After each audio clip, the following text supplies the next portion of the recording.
ഹരേ കൃഷ്ണ. സർവം ശ്രീ രാധാകൃഷ്ണാർപ്പണമസ്തു. അധ്യായം 6 ധ്യാനയോഗം.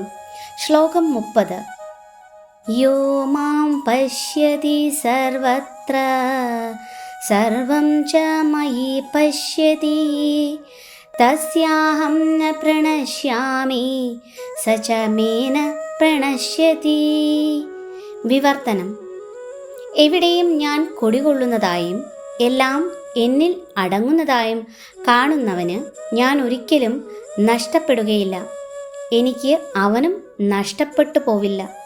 ഭാവാർത്ഥം. കൃഷ്ണാവബോധമുദിച്ച ഒരു വ്യക്തി ഭഗവാനെ എവിടെയും ദർശിക്കുന്നു, എല്ലാം കൃഷ്ണനിൽ അധിവസിക്കുന്നു എന്ന് കാണുന്നു. അങ്ങനെയുള്ള ഒരു വ്യക്തി ഭൗതിക പ്രകൃതിയുടെ ആവിഷ്കാരങ്ങളെയെല്ലാം കൃഷ്ണശക്തിയുടേതാണെന്ന് മനസ്സിലാക്കുന്നു. അതിനാൽ അവ ഓരോന്നും കാണുമ്പോഴും അയാൾ കൃഷ്ണനെക്കുറിച്ച് ബോധവാനാണ്. കൃഷ്ണനെ കൂടാതെ ഒന്നിനും നിലനിൽക്കാനാവില്ല. കൃഷ്ണനാണ് എല്ലാറ്റിൻ്റെയും നാഥൻ. ഇതാണ് കൃഷ്ണാവബോധത്തിൻ്റെ മൗലിക സിദ്ധാന്തം. കൃഷ്ണാവബോധം എന്നാൽ കൃഷ്ണനിൽ പ്രേമം വളർത്തിയെടുക്കലാണ്. സംസാരമുക്തിയേക്കാൾ സമുത്കൃഷ്ടമാണ് ഈ അവസ്ഥ. ആത്മസാക്ഷാത്കാരത്തേക്കാൾ ശ്രേഷ്ഠമായ കൃഷ്ണാവബോധത്തിൻ്റെ ഈ നിലയിൽ കൃഷ്ണൻ ഭക്തൻ്റെ സർവ സ്വാമിയായിത്തീരും. കൃഷ്ണപ്രേമത്തിൽ ഭക്തൻ പൂർണ്ണത നേടുകയും ചെയ്യുന്നു.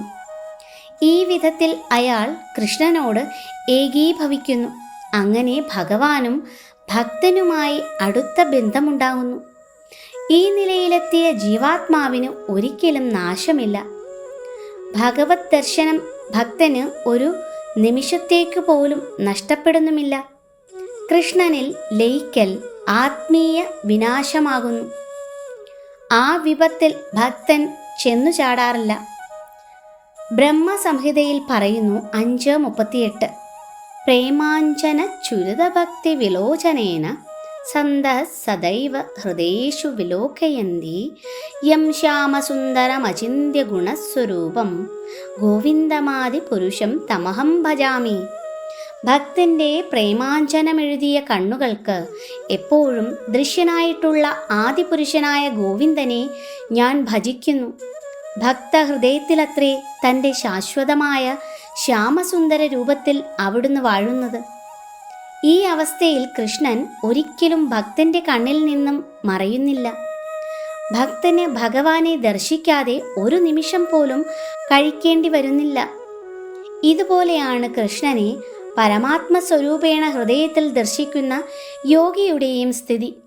ആ യോഗി ഒരു ശുദ്ധഭക്തനായി തീരുകയും അയാൾക്ക് ക്ഷണനേരം പോലും സ്വഹൃദയസ്ഥനായ ഭഗവാനെ ദർശിക്കാതെ ജീവിക്കാൻ വയ്യെന്നാവുകയും ചെയ്യും. ഹരേ കൃഷ്ണ.